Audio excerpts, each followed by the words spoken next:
Good morning. I'm Ángeles Pereira from the University of Santiago de Compostela, and I am here to give an overview of the case that has been selected for a study in the SPRI project in the agri-food sector, and it is entitled Crop Protection Management Solutions. I will start with presenting some environmental problems linked to the modern agri-food system. As you already know, the modern agri-food system is an industrialized and globalized food system, and this means that we can have a lot of food, we can have a wide range of food, but it also has many environmental and socioeconomic consequences, and these are not many times taken into account. So on the right side of the slide, you can see a figure that tries to visualize the contribution of the agri-food system to the greenhouse gas emissions. It is made for the UK, and you can see that the agricultural stage is one of the most important contributors of GHG emissions. But if you look at the other stages, post-farm stages, you also see that they also have important environmental impacts.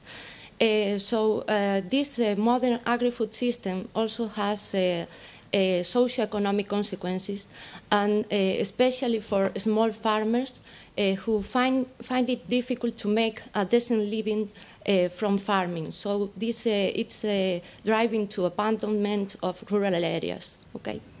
So having this into mind, we want to apply the idea of servicizing and to look at it as an interesting strategy to drive or to address some of the problems.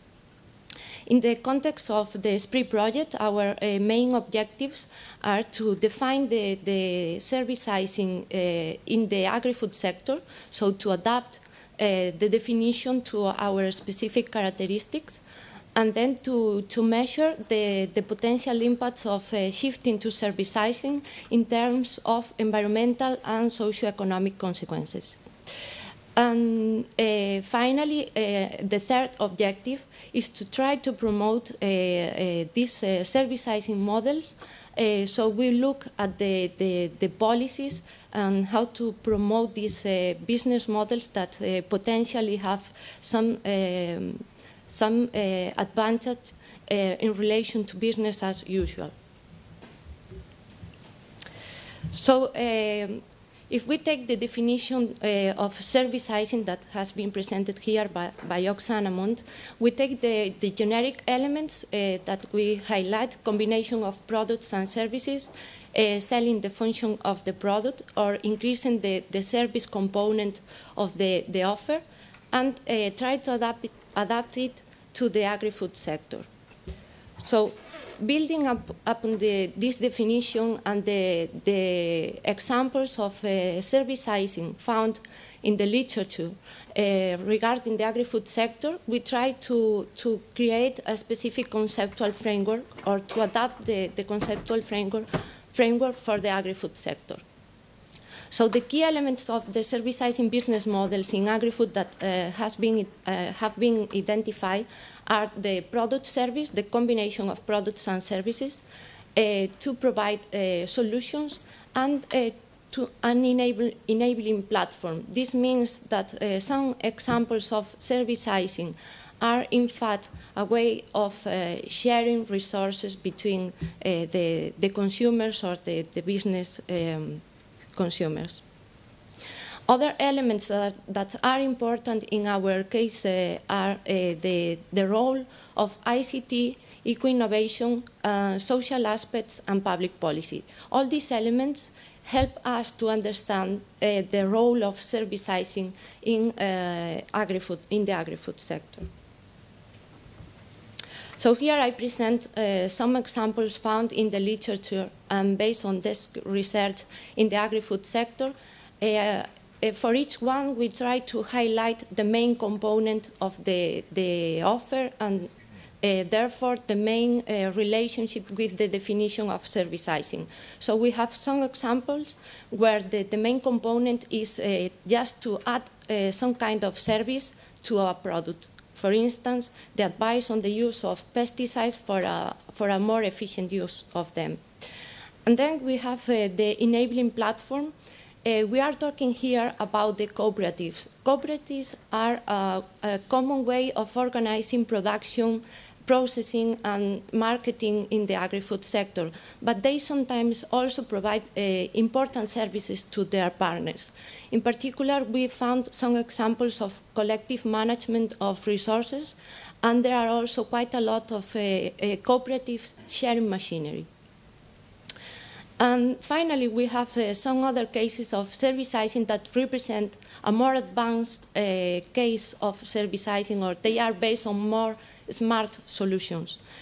So we have biological crop management or biological pest protection and smart irrigation systems. We also found some examples in the business-to-consumer market, such as the box schemes that basically mean that a family subscribes to a basket of fresh food to be received at their homes. So after assessing all these examples based on a set of criteria, and also after discussing them with the experts, we decided to select the case of pest management. This is an important case, we think, because, as you know, the use of pesticides is common. It is an usual method of protecting crops by all farmers in the world. In addition, the use of pesticides, especially the intensive use of pesticides, is a public health problem because it has environmental and health risk impact. And we also consider very important that the legislation, especially in the European Union, is becoming more stringent regarding the use of pesticides. In fact, the directive on the sustainable use of pesticides obliges all farmers in the European Union to observe the IPM, or the Integrated Pest Management Principles, since January 2014. And it is also important that there are some alternative strategies or technologies that can support the shift to servicizing, like integrated pest management or organic farming. So we tried to provide a definition for our case study, which is entitled Crop Protection Management Solutions. And it basically consists of a company, a professional and skilled company, providing a final result to the customers, in this case the farmers. And the farmers would be paying for having a final result, for having a crop or a field protected against pests, instead of purchasing the pesticides and using by themselves. In this graphic, we try to represent the shift from product to service. So in the rectangle on the right side, in the low part, we have our case of crop protection management solutions. We think it is important in our case to take into account the degree of innovativeness, because one farmer faces several choices when he has to choose the mode of crop protection. He can use just products, buy the products and use it by himself. He can hire a contractor who is using pesticides as usual, but the farmer can also go for innovative solutions, for instance, based on the IPM technology, and then buy pesticides but taking into account the IPM principles, or hiring a service company that uses this technology. Why we relate our servicizing case to integrated pest management? This is defined as a technology or a set of knowledge in our case, and it is also an eco-innovation. It is defined as an eco-innovation in the literature because it helps to combine, or it helps to realize environmental and economic objectives at the same time. And it has been defined very broadly by the Food and Agriculture Organization, and it can be adapted to each crop and to each region depending on the weather conditions. So in our case, the main characteristics are that we have, it is a business-to-business case, and we have a central need that is to provide crop protection. Then there is a network of actors, mainly the service provider and the consumer, in this case the farmer, but there can be also other agents providing additional services, such as an ICT provider in the case that weather stations are necessary to improve the service, or even support staff to provide on-site local solutions. In our case, the role of ICT may be very important because sometimes IPM, as an information-intensive technology, requires the use of weather stations and prediction models to provide a more efficient solution. And finally, the role of eco-innovation is also important, as I have said already. It is considered an eco-innovation, integrated pest management. So we follow with the methodological approach. One important objective of this project is to measure the absolute decoupling, or to check the possibility of the servicizing to realize absolute decoupling objectives.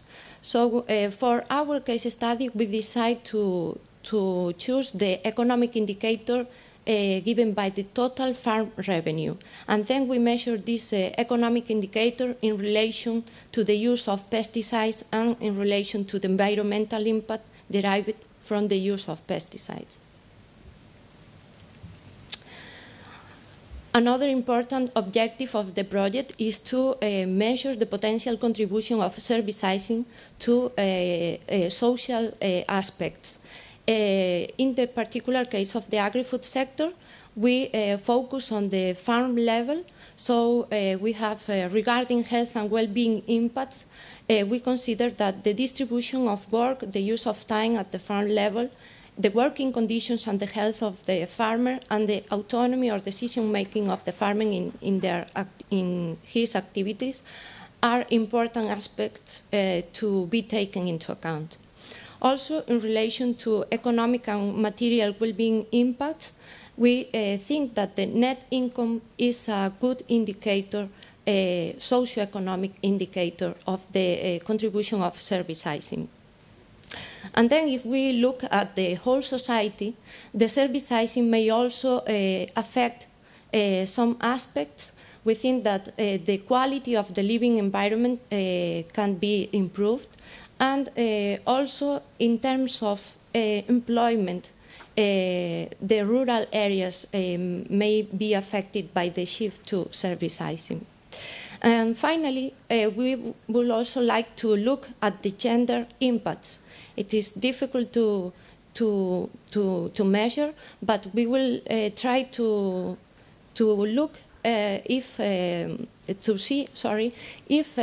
servicizing shift has any effect in terms of reducing the gender gaps.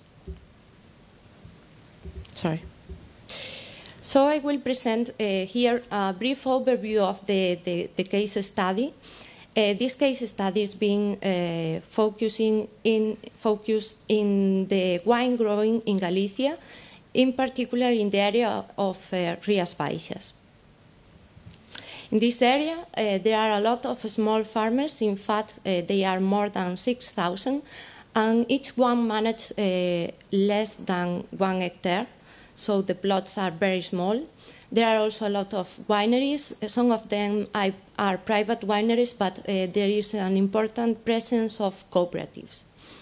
Due to the particular weather conditions in this area, the main diseases affecting the vineyards are fungi. So these conditions, the services that can be implemented. And the business as usual in the area is to apply pesticides by the farmers according to their knowledge or according to the calendar recommendations. So in order to get the data for our case study, we began with, in the stage 1, by collecting some environmental and economic data in relation to those instruments, tools, and consumables that are important in our case, such as the machinery, the pesticides, and water, fuel, and other resources. So we look at environmental literature and databases, and also we consult experts to obtain this information. We also carried out a literature review in order to know more about the impacts of the integrated pest management in wine growing. And these are some references, and they say that IPM is a good technology for reducing the environmental impacts while obtaining economic benefits. In the second stage of the collection of data, we look for more qualitative data. So we develop a semi-structured questionnaire, and we are developing this survey to ask farmers about their practices, their organization of work, and their willingness to adopt services of crop protection. So some insights, important insights, are that most of our farmers have their own machinery, so usually they don't need to outsource many activities because they have the machinery to do the job by themselves. It is important in the area of RIAS vices that the family usually contributes to the farm activities, and so the farmers do not hire many external workers or companies. In particular, vineyard protection is difficult to outsource, and it is rarely outsourced. What it is outsourced is the technical advice that is provided, in this case, in a free way by technicians, agronomists hired by cooperatives or associations of farmers. Also, in the second stage, we have conducted some interviews with companies providing products or services for crop protection. It is important to note that there are very few agricultural companies providing services to farmers, and it is also relevant to note that the main clients of these companies are, in fact, farm owners, but they do not work at farm. So they are retirees or people who work in other activities and just keep the vineyard for sentimental reasons. Also, from the collection of data and the discussions with experts, we know that the IPM technology in wine growing is quite simple. It means not to use many technical devices, but it is based on information and knowledge. So basically, what it means is to apply the pesticides in the right moment and to decide on the best pesticides to be used. And effectively, the Spanish legislation is quite broad in defining the IPM principles. According to the legislation, IPM is already carried out in organic farming, in integrated crop production, and also it is also carried out by farmers who receive technical advice on integrated pest management. So those farmers who are in cooperatives who receive this technical advice, sometimes for free, it's considered under this legislation as integrated pest management. Based on that, we have some provisional conclusions, and we identify some barriers to servicizing. We think that in this particular case of wine growing in Rías Baixas, service companies face several difficulties to set up, because the diseases affecting the vineyard need to be addressed very fast in order to avoid the potential damages. Also, the farm structure makes it difficult to go with strong machinery. And there is also disloyal competition, because some farmers provide services to other farmers and they sometimes work underground. And also regarding the IPM technology, the important thing is that many farmers receive this technical advice for free, so they do not have to pay for that, or do not have to hire an external company to provide this service. Sorry. Also, there are some socioeconomic factors that condition the setting up of servicizing in this area. For most wine growers in this area, wine growing is an activity related to their hobbies, to their spare time in the weekends. It is not a professional activity. And on top of that, most of farmers are conservative, and they are not very willing to change their practices. So next, we will finalize the collection of data, and we will manage it in order to fulfill the agent-based model. And we also, in parallel, will develop the policy packages to promote servicizing in the agri-food sector. So thank you very much.